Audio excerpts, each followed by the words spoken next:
கோட்டாபய ராஜபக்ச அரசாங்கம் என்ன செய்தார்கள் என்றால் கிழக்கு மாகாணத்திலே திறந்த எல்லா சத்தோசையும் மூடினார்கள். Good suggestion, but I think we need a Manaputhalam road also 100 kilometers less than other road. என் மீதுள்ள கோபத்தினாலோ என்னமோ தெரியவில்லை, ஒரு சிறுபிள்ளைத்தனமாக மக்களுக்கு அந்த காணிகளை விடுவித்துக் கொடுங்கள். சில உறுதி காணிகள் மன்னாரிலே பெரியமடு என்ற கிராமத்திலே உறுதி காணிகளை கூட வனவள திணைக்களம் இன்று அடைத்து வைத்திருக்கிறார். நிறைய பாலங்கள் பாதைகள் எல்லாம் உடைந்து நாசப்படுத்தப்பட்டிருக்கிறது. சந்திரசேகரன் அவர்கள் டிசிபி தலைவராக இருக்கிறீர்கள், தயவு செய்து அதை நீங்கள் பெற்றுக் கொடுக்குமாறு இந்த இடத்திலே நான் வேண்டுகோள் விடுக்கின்றேன். புத்தளம் வைத்தியசாலை என்பது யுத்தத்தால் வடக்கு கிழக்கு எவ்வாறு பாதிக்கப்பட்டதோ அதே போலதான் வடக்கிலிருந்து இடம்பெயர்க்கப்பட்ட மக்கள் 1,00,000 பேர் புத்தளத்திலே வந்த பொழுது அந்த வைத்தியசாலை மிகவும் ஒரு இட பற்றாக்குறையோடு பல வளங்கள் குறைவோடு இருக்கிறது.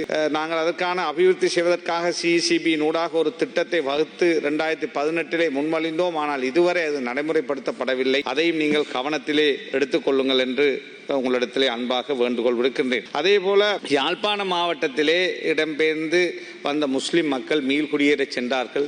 அவர்கள் காணாத ஒரு சமூகமாக கஷ்டத்தோடு இருக்கிறார்கள். தற்போது ஒரு பிரைவேட் காணியிலே அவர்கள் குடியேற்றப்பட்டு கொட்டில்களிலே இருக்கிறார்கள்.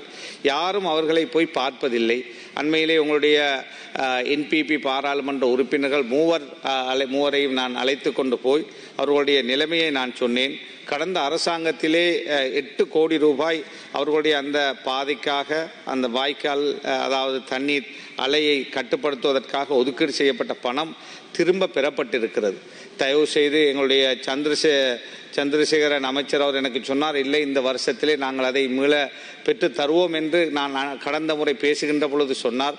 எங்களுடைய பிமல் ரட்நாயக் அமைச்சரோடும் அதற்கு பொறுப்பான மீள்குடியேற்ற அமைச்சரோடும் கதைத்து சந்திரசேகரன் அவர்கள் டிசிபி தலைவராக இருக்கிறீர்கள், தயவு செய்து அதை நீங்கள் பெற்றுக் கொடுக்குமாறு இந்த இடத்திலே நான் வேண்டுகோள் விடுக்கின்றேன். அதே போல புத்தளத்திலும் இடம்பெயர்ந்த மக்கள் வந்து தில்லையடி அந்த பல முகாம்கள் அமைத்து வாழ்ந்தார்கள். அந்த பகுதிகளிலே பாதைகள் நீண்ட காலமாக போடப்படாமல் மிக மோசமான நிலையில் இருக்கிறது.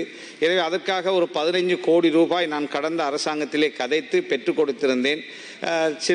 அதாவது புதிய அரசாங்கம் வந்ததோடு அந்த பாதைக்கான பணத்தையும் மீள பெற்றுவிட்டார்கள். அதையும் நான் புதிய டிசிபி சேர்மனிடத்திலும் அதை வேண்டுகோள் விடுத்தேன். தயவு செய்து அதையும் அந்த மக்களுக்கு பெற்றுக் கொடுங்கள் என்று இந்த இடத்திலே நான் வேண்டுகோள் விடுக்கின்றேன். அதே போலதான் எங்களுடைய கிழக்கு மாகாணத்திலே இங்கு எல்லாரும் ஒரு பெரிய குறையாக சொன்னார்கள். கிழக்கு மாகாணத்துக்கு நிதி ஒதுக்கப்பட்டது போதாது என்ற ஒரு நிலைப்பாடு மக்கள் மத்தியிலே இன்று பரவலாக பேசப்படுகின்ற ஒன்றாக ஊடகங்கள் எடுத்து செல்கிறது. எனவே கிழக்கு மாகாணமும் வடக்கை போல யுத்தத்தால் பாதிக்கப்பட்ட ஒரு மாகாணம். எனவே கிழக்கு மாகாணத்துடைய நலனுக்காகவும் இந்திய அரசாங்கம் உதவி செய்வதாக ஜனாதிபதி அவர்கள் அவருடைய பேச்சிலே இங்கு சொன்னார். எனவே அந்த திட்டங்களை அவசரமாக நடைமுறைப்படுத்துவதற்கான வேலை திட்டங்களை சேனநாயக்க சமுத்திரம் இங்கு பலர் பேசினார்கள். அது ஆழமாக தோண்ட வேண்டிய தேவை இருக்கிறது. நிறைய பாலங்கள் பாதைகள் எல்லாம் உடைந்து நாசப்படுத்தப்பட்டிருக்கிறது. எனவே அவற்றையும் நீங்கள் கூடிய கவனம் செலுத்தி புனரமைத்து தருமாறு வேண்டுகோள் விடுக்கின்றோம். அதே போலதான் சத்தோச நிறுவனத்தை நான் அமைச்சராக இருக்கின்ற பொழுது 270 சத்தோசையை 470 சத்தோசையாக அதிகரித்தோம். ஆனால் அந்த வேலையிலே அதிகரித்த பிறகு வந்த கோட்டாபய ராஜபக்ச அரசாங்கம் என்ன செய்தார்கள் என்றால் கிழக்கு மாகாணத்திலே திறந்த எல்லா சத்தோசையும் மூடினார்கள். என் மீதுள்ள கோபத்தினாலோ என்னமோ தெரியவில்லை, ஒரு சிறுபிள்ளைத்தனமாக அந்த சத்தோசைகளை மூடி இன்னும் அந்த சத்தோசைகள் துறக்கப்படாமல் இருக்கிறது. இப்பொழுது நீங்கள் சில பொருட்களை அத்தியாவசிய பொருட்கள் அரிசி அது தட்டுப்பாடுகள் வருகின்ற பொழுது சத்தோசைகளை வழங்குகின்ற பொழுது கிழக்கு மாகாண மக்கள் அதை பெறுவதிலே பல கஷ்டங்களை எதிர்நோக்குகிறார்கள். எனவே அந்த சத்தோசைகளை மீண்டும் நீங்கள் ஆரம்பித்து அந்த மக்களுக்கு பலனிடை செய்யுமாறு வேண்டுகோள் விடுக்கின்றேன்.